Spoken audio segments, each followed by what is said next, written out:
Hello everyone, my name is Andrea Hyland. I'm the founder of Heal My Voice, and during this holiday season I am reposting 44 radio shows that I hosted over the holidays in 2010 with the umbrella topic of transforming grief or grief transformation. 27 guests came onto the show, shared their story, their experience with healing grief, with love, with music, with their own personal journeys. And so today is day 12 of 44, and I'm going to just give you a snippet of a summary of the show today, and then where it has the Facebook Live description, I will repost the radio show link under that when I'm finished sharing this with you.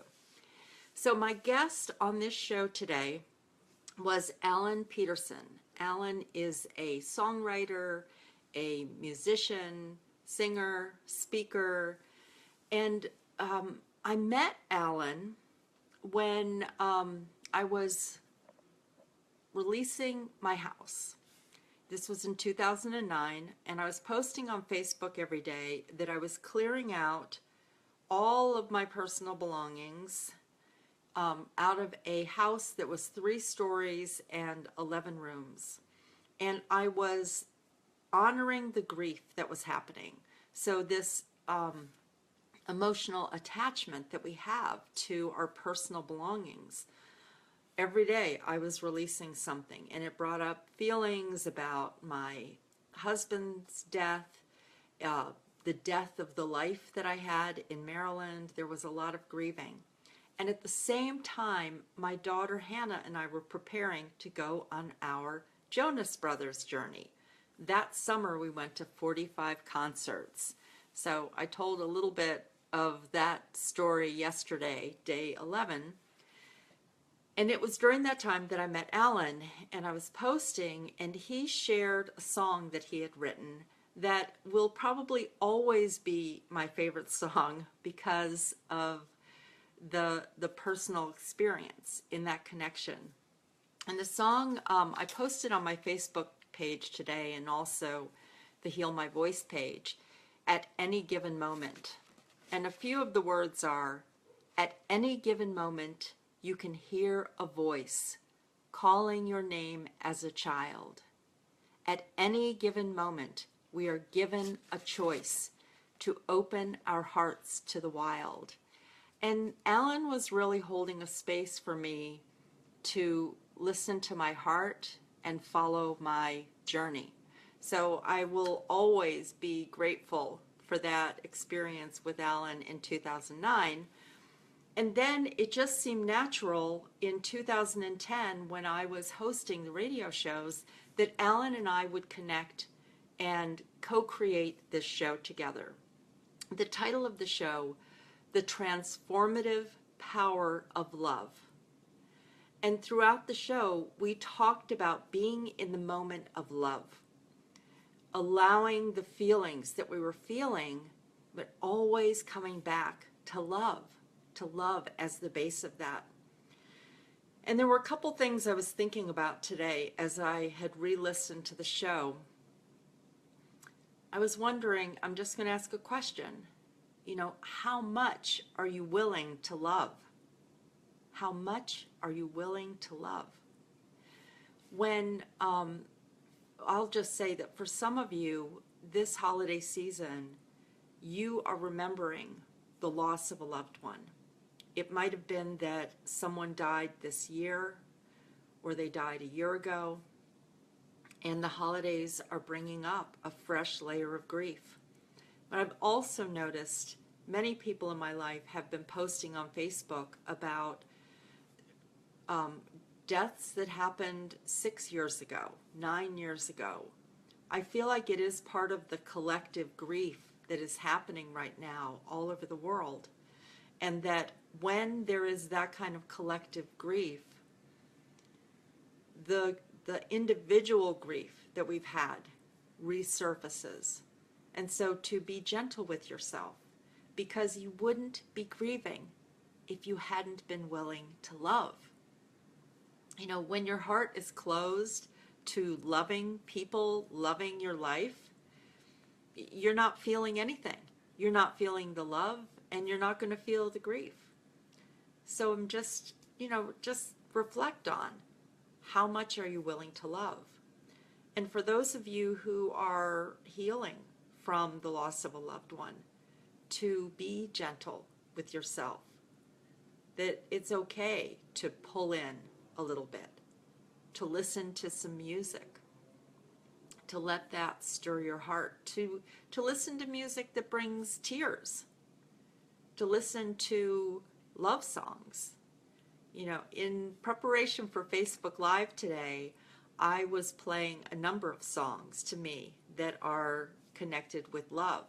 And I found myself dancing to some of Alan Peterson's music, and then I put on some upbeat music of love. And even in upbeat music, it can tap into this heart opening, and that can bring tears. So allow whatever's coming forth, allow that emotion to be there. And so for those of you who may not have a loss right now, or you don't have a fresh, raw feeling of that vulnerability of loss, I'm going to ask you, where are you holding back from love? Where have you loved before and you went through a period of grieving, and now you are afraid to take a risk? You're afraid to take the risk to love. And what does life look like when you don't let yourself take that risk? In my own life, I was thinking recently that there are two different situations where I could feel myself really falling in love with someone. And I was aware of how there was so much love that sometimes my heart just ached with that love. One of them is my 3-year-old granddaughter, and it's funny, I'm not a person who was ever pressuring my daughters to give me a grandchild. So just to be clear on that when I heard my daughter was pregnant, when Mary's pregnant, it was like, congratulations, I'm excited for them bringing a new being into the world.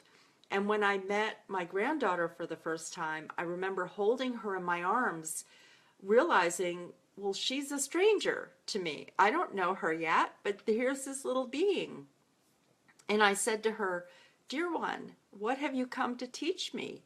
And she opened up her eyes and she just looked at me, and then she closed her eyes and went back to sleep. And I said, okay, transmission received, dear one. And now she's 3, and I have this beautiful relationship with her that has grown into deep love of a human being. We have ways that we connect. I love her unconditionally for who she is, and I'm curious about who she's becoming.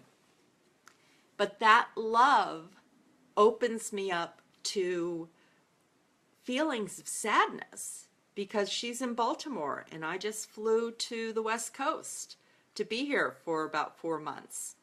And so I'm having conversations with her through Facebook, or not Facebook, FaceTime. So there are times where I can feel that ache. So the question, am I willing to love, means that you get to feel all of these feelings. The other one is, I'm staying with a friend in Seattle, and she just got 2 kittens 2 weeks ago. And these little kittens are following me all around the house. They're in the morning, sitting with me, sitting on my lap, following me to the bathroom. I mean, they're like little dogs, these kittens. And I realized yesterday, my heart is open. I have fallen in love with these kittens. So that means when I leave here, I'm going to be sad.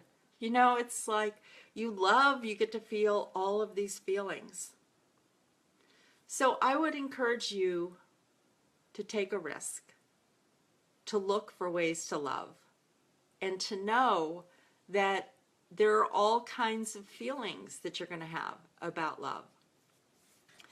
I want to say one other thing too, that on the radio show, Alan and I talked about an experience that he had where he was in Maryland at the ocean. Maybe they were in Delaware, but at the ocean, the Atlantic Ocean, and he was eating dinner, and all of a sudden he saw the sunset.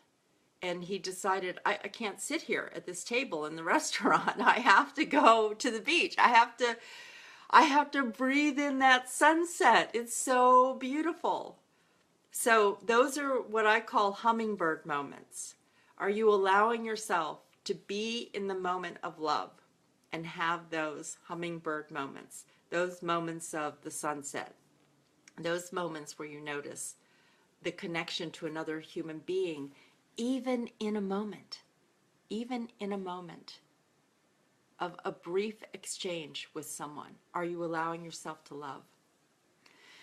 So, hey, Alan, I see you there. If there's anything you want to type into the comment section, feel free to do that. And I'm going to get off now, and I'm going to post the link to the radio show, and I will also post Alan's page on Facebook, Alan Peterson Music, and that's also his website, alanpetersonmusic.com. So enjoy the radio show, and thanks for stopping by.